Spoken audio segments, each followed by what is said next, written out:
வந்துட்டு எல்லாரும் நீட்டாக சீக்கிரம் வர சொல்லியிருக்காங்க. 9:30க்கு இன்னைக்கு அசம்பிள் ஆக சொல்லியிருக்காங்க. இன்னைக்கு எக்ஸாம்ஸ் போகும்போது நேற்று சாயந்தரம் அந்த இதுக்கு நம்ம செஞ்சதுக்கெல்லாம் ரேட் போட்டோம். அது இன்னைக்கு வந்து எக்ஸாம்ல எக்ஸ்டர்னல் வந்து என்ன கேட்டாலும் தெரியலங்கிற பதில சொல்லக்கூடாது. இருக்குதுங்க சொல்ல முடியலைங்க எழுதி காட்டுறாங்க அப்படின்னு சொல்லணும். சரி, நீங்க உங்களுக்கு தெரிஞ்சத क्वेश्चन சொல்லிடுங்க. அப்படியே உங்களுக்கு என்னென்ன தெரியுமோ அதை நோட்டை பார்த்து சொன்னாலும் சரி சொல்லுங்க. சும்மா டிஸ்கஷன் மாதிரி சொல்லுங்க. 5 கம்பல்சரி क्वेश्चंस தான் சார் சொன்னாரு. ஞாபகம் இருக்கா? என்ன சொன்னாங்க? ஒன்னு வந்து இதுக்கு லோன் முத்ரா லோனுக்கு வந்து சப்சிடி கிடையாது. நிக்கிற மாதிரி இருக்கு. எல்லாத்துக்கு அப்புறம் வந்து முத்ரா லோனுக்காக மானியம் வந்து கேட்க வேண்டியது இல்லை. 50,000 ரூபாய்க்கு மானியம் போனோம்னாக்கா ஃபர்தரா பெரிய லோன்ஸ் போகும்போது மானியம் கிடைக்காது. அதனால அந்த இதுக்கு போகக்கூடாது. அப்புறம் வந்து 2 வருஷம் வந்து ஆசிரியர் வந்து நம்ம எல்லாரும் ஃபாலோ பண்ணுவாங்க. அது அப்புறம் முத்ரா 4 டைப்ஸ்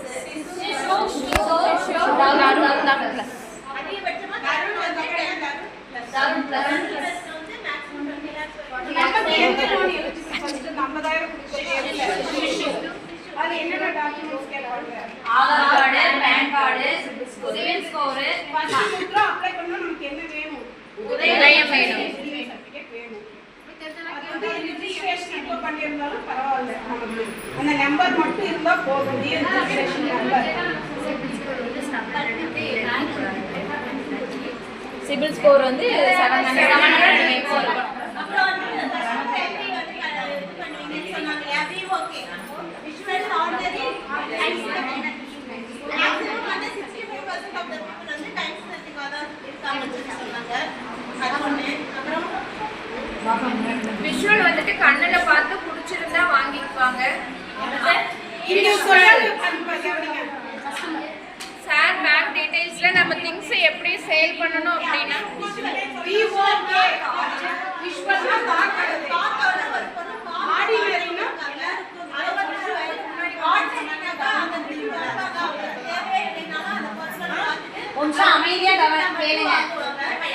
ஒரு நிமிஷம் முன்னாடி வந்து எல்லாரும் உட்கார்ந்துடலாம். அவங்களுக்கு தெரிஞ்ச ஒவ்வொரு பாயிண்ட் அவங்க ஷேர் பண்ணுங்க. அவ்வளவுதான்.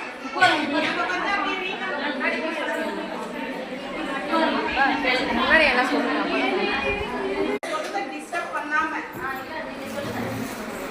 அதாவது முத்ரா லோனுக்கு வந்து எந்த விதமான இதுமே இல்லை. எல்லாருமே எலிஜிபிள். அந்த முத்ரா லோன் எதுவுமே எது இல்ல ஏஜ் இல்ல படிச்சு